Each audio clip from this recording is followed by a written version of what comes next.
नमस्कार बंधू भगिनी आणि मित्र हो, मी पत्रकार पूनम पाटील। आज आपल्या समाजात खूप लोक गरिबी आणि अत्यंत दुर्लक्षित जीवन जगत आहेत। सध्या फक्त भडक आणि टीआरपी वाढविण्यासाठी बातम्या दाखवल्या जात आहेत, खरी पत्रकारिता संपत चालली आहे। मी आज एका अशा कलाकाराची बातमी करायला आली आहे की समाजाने या महान कलाकाराकडे पूर्ण दुर्लक्ष केले आहे। अशा या कलाकाराची माहिती मिळताच आम्ही लगबगीने आलो आहोत। या गायक आणि संगीतकाराविषयी सविस्तर जाणून घेणार आहोत। आता आपण त्यांच्याकडे जाऊन त्यांची पूर्ण व्यथा जाणून घेणार आहोत। तर चला मित्रांनो, त्यांच्याकडे जाऊया। नमस्कार मित्रांनो, हे आहेत ते महान कलाकार आणि ही आहे त्यांची झोपडी। बाबा, तुमचे नाव सांगा, हे गायन संगीत कला केव्हापासून करत आहात आणि तुमच्या कलेविषयी माहिती सांगा। माझे नाव पारिस आहे। सर्वजण मला पारिस बाबा असं म्हणतात। मी ही कला गेल्या 10 वर्षापासून जोपासण्याचा प्रयत्न करत आहे। हे आहेत महान गायक आणि संगीतकार। यांची ही कला लोकांच्या पर्यंत पोहोचू शकली नाही। यांची कला लोकांच्या पर्यंत पोहोचू शकली नाही आणि लोकांना या गाण्यांचा संगीताचा आनंद मिळाला नाही। हा असा एक कलाकार आहे ज्याने आपल्या कलेसाठी तन मन धन असे सर्वस्व अर्पण केले। या महान कलाकारावर अशी वाईट परिस्थिती का आली आहे हे सर्व आपण जाणून घेणार आहोत। पारिस बाबा, आता तुम्ही पोटा पाण्यासाठी काय करता? तुमचा चरितार्थ कसा चालविता? मी रस्त्यावर गाणी म्हणतो, संगीत वाजवितो, त्यातून जे 2 पैसे मिळतात त्यावर माझ्या परिवाराचे पोट भरते। तुमच्या परिवारात कोण कोण आहेत? ते सर्व ठीक आहेत का आणि तुमच्यावर ही परिस्थिती का आली? तुम्ही पाहू शकता, माझ्या घरातील सर्व परिस्थिती दाखवतो आणि माझी सर्व संगीत साधने दाखवतो। माझी ही परिस्थिती कशी झाली त्या सर्व हकीकत मी तुम्हाला सांगतो आणि माझी संगीत साधना प्रत्यक्ष तुम्ही पाहू शकता। हो पारिस बाबा, तुमची ही कला जगासमोर आली पाहिजे। ही कला लोकांपर्यंत पोहोचली पाहिजे। पारिस बाबा, चला, तुमची ही संगीत साधना आम्हाला पाहायची आहे आणि तुमच्या परिवाराविषयी जाणून घ्यायचे आहे। हो, तुम्हाला माझा संपूर्ण परिवार दाखवितो आणि माझी संगीत साधना आणि संगीत साधने सुद्धा दाखवितो। आणि इकडे ठेवायचे आहे ते हार्मोनियम ठेवून येतो।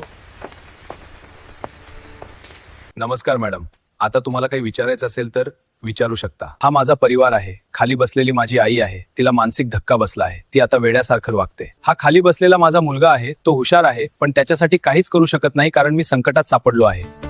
पारिस बाबा, हे सांगा की मागे जी खाटावर झोपलेली बाई ती कोण आहे आणि ती का झोपलेली आहे? मागे खाटावर झोपलेली माझी बायको आहे, ती आजारी आहे। तिला औषधे आणि दवाखाना करण्यासाठी सुद्धा माझ्याकडे पैसा नाही।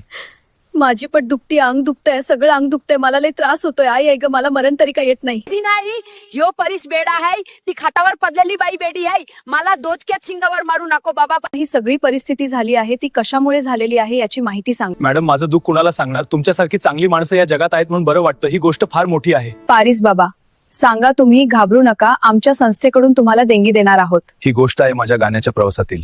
मला एक असा माणूस भेटला, त्याच्यामुळे माझ्या आयुष्याची दुर्दशा झाली। त्या माणसाकडून माझी 10 लाख रुपयांची फसवणूक झाली आणि ही वाईट परिस्थिती माझ्यावर आली। त्या माणसाने मला एका मोठ्या स्टुडिओमधून गाणे बनवून देतो म्हणून सांगितले। माझी साधना आणि माझ्या आवाज जगासमोर आणण्याचे आश्वासन दिले। त्यासाठी माझ्याकडून 10 लाख रुपयांची मागणी केली। त्या माणसाला मी पैसे देण्यास नकार दिला होता, पण आम्हाला त्याने माझी कला जगासमोर आणण्याची खात्री दिली होती। एवढे 10 लाख रुपये द्यायचे म्हटल्यावर तुम्ही विश्वास कसा ठेवला? मला हे खूप अवघड वाटत होतं, पण त्या माणसाने आम्हाला मोठी आशा दाखवली होती, मोठे स्वप्न दाखवली होती। माझ्या पारिस मोठा गायक झाला, त्याचा आवाज लय भारी, माझ्या पोराचा आवाज चोरून घेईल बाई। माझं गाणं लोकांपर्यंत पोहोचावं म्हणून मी माझं राहतं घर विकलं आणि 10 लाख रुपये जमा करून माणसालाच दिलं। या संगीत साधनांसाठी खर्च करत गेलो आणि माझ्यावर खूप मोठं कर्ज झालं आहे। मला विश्वास आहे की मी यशस्वी होईन, यातून लोकांना मनोरंजन आणि आनंद मिळेल। पारिस बाबा, तुमची संगीत साधना दाखवू शकाल का? ही साधना लोकांपर्यंत पोहोचविण्याचा प्रयत्न करू शकेन। मॅडम, तुम्हाला माझी संगीत साधना जर बघायची असेल तर चला, मी तुम्हाला माझी साधना दाखवतो।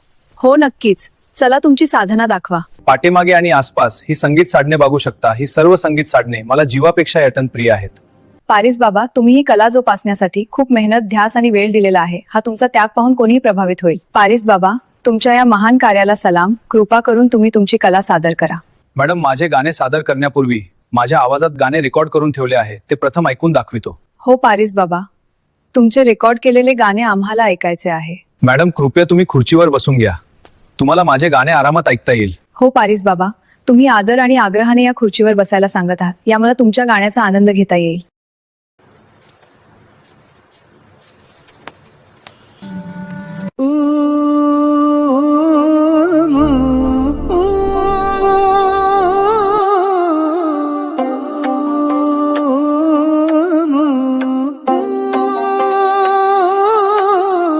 तू रूप सुंदरी, तू स्वप्न सुंदरी, तू आसमाट परी ओ